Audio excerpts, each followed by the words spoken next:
مساء العشاء الخفيف واللذيذ. هادي بدنا نشوي البتنجانة من الحديقة، قطفناها وشويناها على النار. في ناس تحطها في الفرن عشان لا يتوسخ البوتاجاز. اللي تبغي انها على النار او في الفرن كلها تنشوي. المهم بشوي. دحينة حشيل القشرة على طول.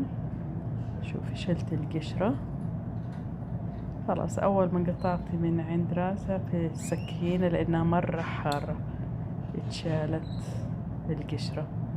شوفي الثانية اهي. خلاص بعد النار شلنا القشرة وعلى طول دحينا شطفتها اول علشان لا يكون فيها ماسك من القشر، وبالشوكة كده ضربتها لانها زي الزبدة كده كأنها مرهم صارت. شايفة؟ حطيت عليها شوية ملح، احط عليها سن توم مطحون واحد، احط عليها هنا هحط الطحينة. حطيت 3 ملاعق او 4 ملاعق على حسب كمية البتنجان اذا صغيرة وكبيرة. حطيت ليمونة على حسب الرغبة، نص ليمونة كاملة اللي تحبي.